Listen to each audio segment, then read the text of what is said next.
I just want to make sure everything's working here. Yep. All right. So I wanted to explain what I really wanted you to do here. The big thing that I wanted you to see was how the things that we were learning in class were actively being used to study the spread of the COVID-19 virus.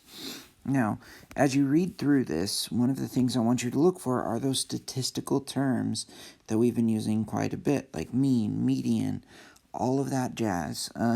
And specifically, I want you to pull out each time it talks about a confidence interval. Those confidence intervals are pretty important, and as you've seen them in class, they have them here in the exact same way. So, just looking at the beginning of this, it's got the summary with the background, the methods, and the findings, interpretation, and the funding. One of the things you want to see is that the Bill and Melinda Gates Foundation is one of the major funders for this study. They actually fund a lot of different scientific studies like that. I always think that's pretty cool.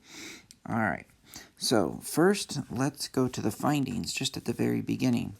And in the first sentence of the findings, it says, we estimate that the mean daily reproduction number, RT, in Wuhan declined from 2.35, that's a 95% confidence interval, 1.15 to 4.77, 1 week before travel restrictions were introduced. So the median daily reproduction number. So think about that. Okay, how many new cases, what's the daily reproduction? How many new cases occur every day? And it's not that 2 new cases occur, it's just that it was increasing. The number of cases that they were finding out was increasing by a rate of 2 every day. All right, so one day they would have 5 cases, the next day 5 new cases, the next day they would have 7 new cases, the next day all of that. It's the daily reproduction number. All right, so as we look at that, we have a 95% confidence interval that is between 1.15 and 4.77. Now, that part you understand. There's this part in front, the 2.35 right there, right here. That one you haven't learned yet, and I want to say chapter 9, not module 9, you will learn about that. What do we do when we have a little skewed data? And how does that change our confidence interval? But that's not really what you're looking at right now. What you are looking at is the 1.15 to 4.77. So if we know that this is a 95% confidence interval, 1.15 to 4.77. As you can see, I'm doing this on a separate sheet of paper just to be able to make it a little bit more clear. Then we actually know quite a bit about it. First of all, if we used z-scores, z-stars, then we would know that that would be 1.96. If you were paying a little bit of attention, you might have noticed that it was RT. So this is actually going to be a t-star. In other words, there's going to be degrees of freedom, or DF. Now, you're not expected to know that. This is just the findings. It doesn't actually give you those details. But you can know that they're using a t-star score to measure that. Now, if we look at this, the 1.15 to 4.77, we want to find 2 things. We want to find the point estimate. Now, the point estimate is the median. Not the mean this time. They used median as a different measure of center because median is more resistant to outliers whenever you have more skewed data. And in this case, the data is going to be a little skewed. All right, so our point estimate, or our median, is going to be the number right in between 1.15 and 4.77. You know how to find that. You can just take the average of them.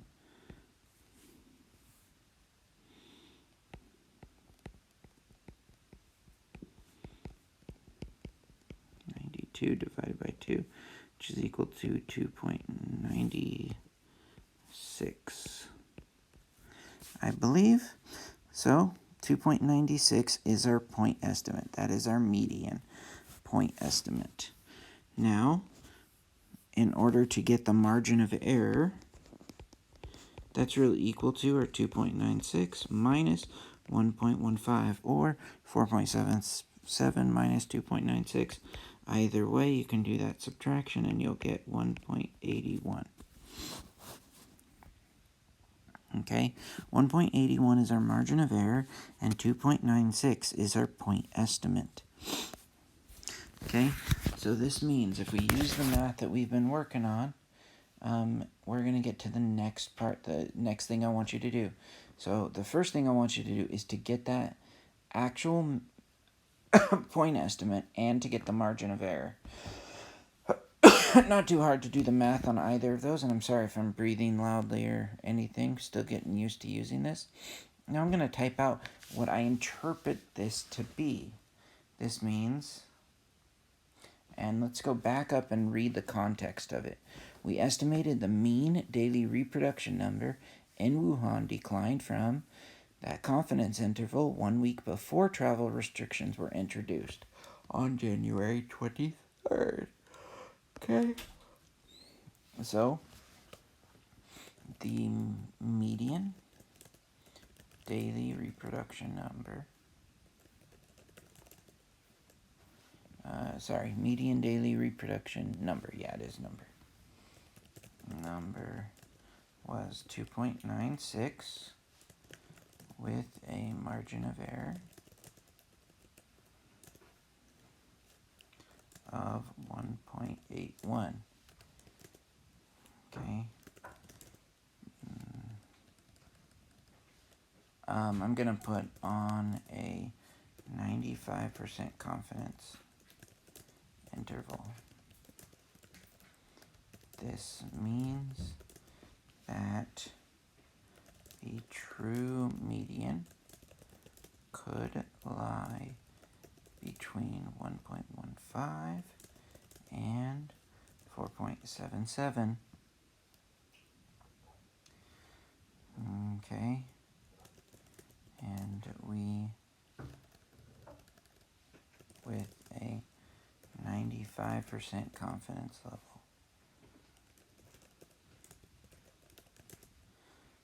Okay. Now, this means the true median could lie between those values with a 95% confidence level. And remember, that doesn't mean I'm 95% sure it's there.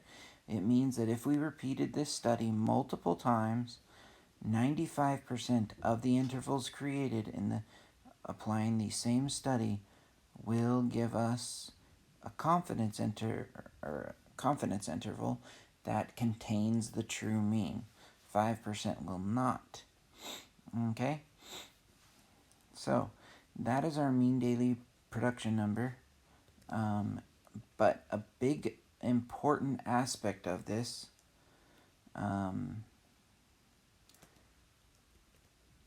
I want to make sure I complete this sentence properly. This means that the true median could lie between 1.15 and 4.77 with a 95% confidence level before the travel restrictions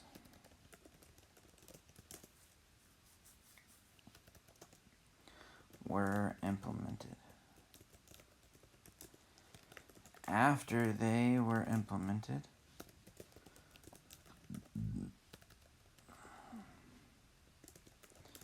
the new daily reproduction